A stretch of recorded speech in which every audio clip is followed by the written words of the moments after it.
Welcome back to the lecture series of hydraulic structures. And in this particular session, that is session 5 of module 1, we will discuss what is an elementary profile or a theoretical profile of a dam and a practical profile of a dam. Uh, so, uh, so I'll just share the content, and we'll also see what is the difference between the elementary profile and a practical profile.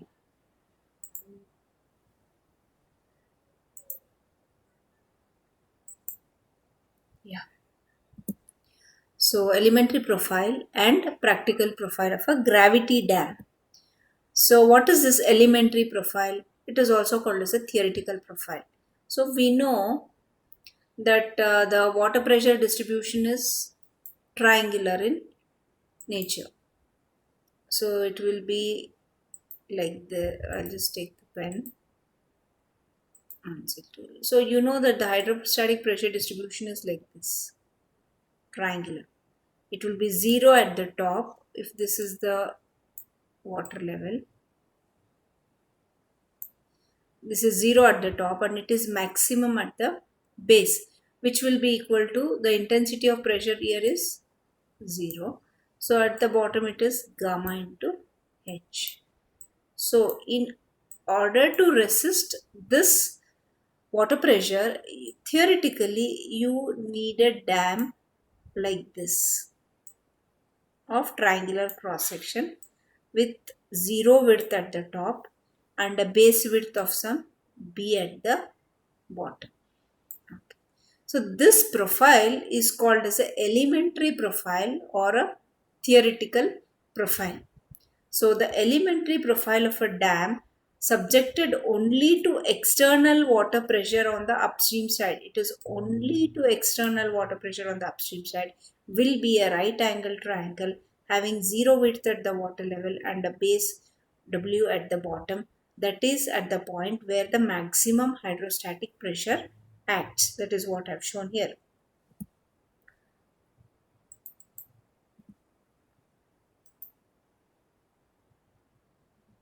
So we'll see when the reservoir is empty, the only single force acting is the self weight of the dam, and it acts at a distance of b by 3 from the heel.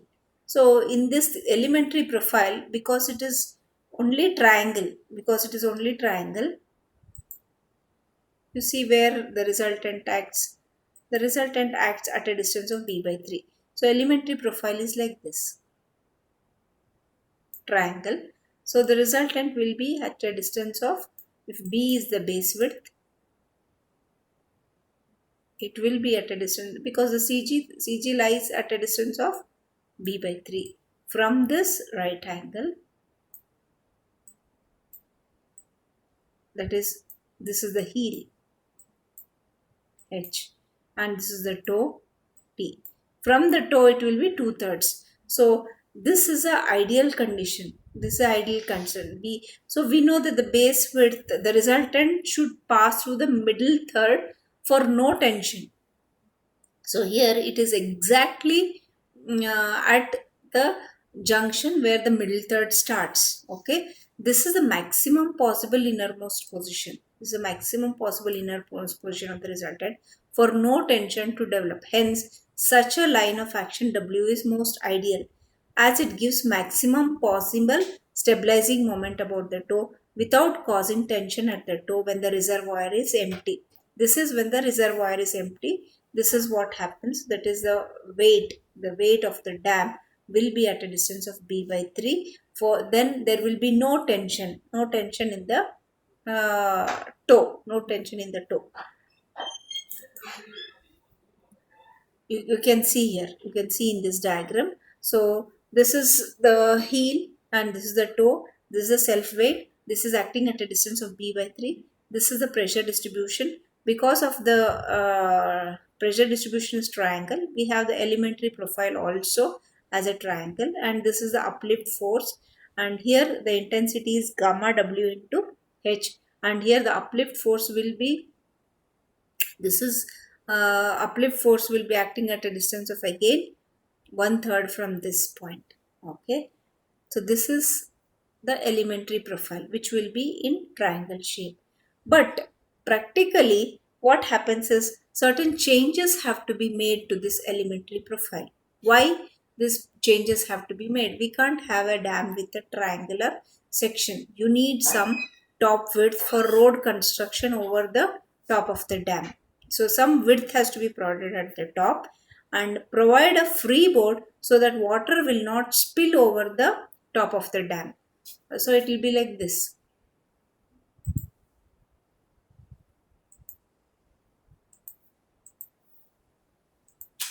So if this is the dam, you have to provide some top width at the top, because some road for maintenance of the dam and other things, a road is required. So a road is provided at the top. Plus, if this is the water level, this is the water level, some freeboard. So above this, some height has to be provided. This height, extra height has to be provided, because if there is any or if the water level rises, this it will come over the water will come over the top of the dam. So in order to avoid that, or for the wave action, if there are any waves, if there is no freeboard is provided, water will come on the top of the dam. Therefore, a freeboard, this is called as a freeboard. This height is called as a freeboard, has to be provided. So the water will not spill over the top of the dam due to wave action. So we have put two additional things here. One is the top width, plus one is the freeboard. One is a freeboard. Because of this addition, what happens is, because so what is the top width that we provide? It is equal to 14% of the dam height, or 0.55 h to the power of half, where h is the maximum water depth, usually varies from 6 to 10 meters. Base width.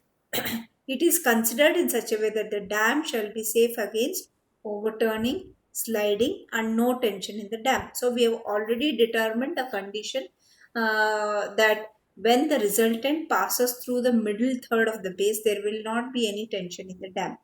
So upstream side is kept vertical for a height h1, and the batter is provided by to the upstream and the downstream to increase the base width so that no tension is developed. Now as you have added material at the top, because of the top width and the freeboard, base width also should be increased in order to improve the stability of the dam.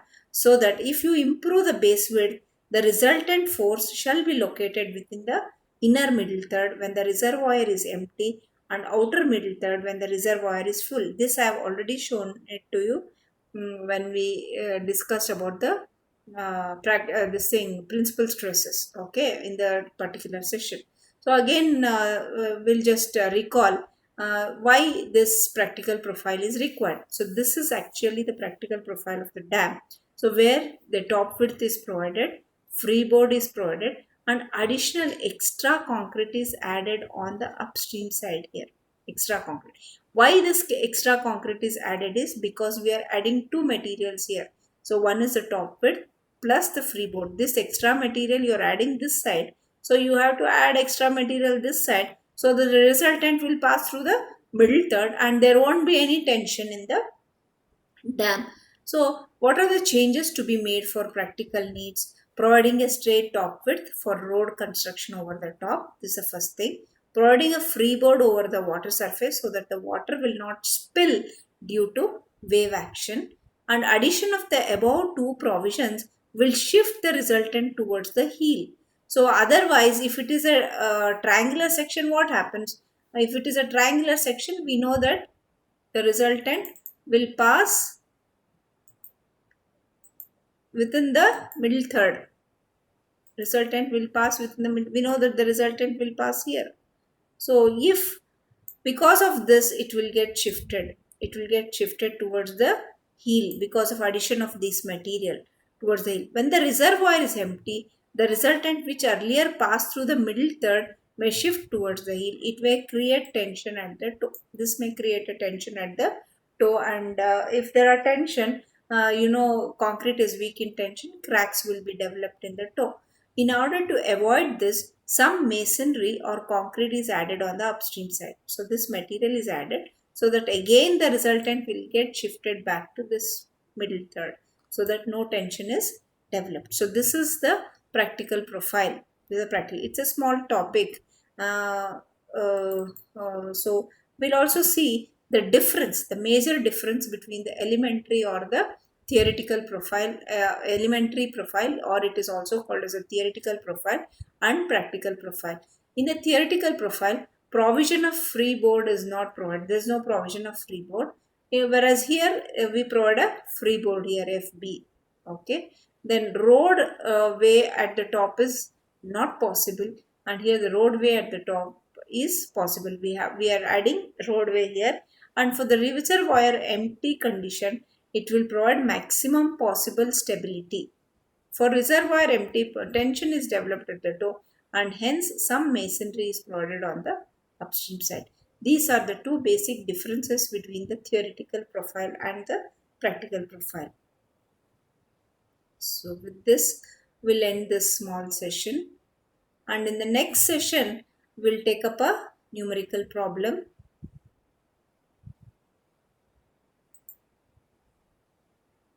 So we will end the class here. Thank you.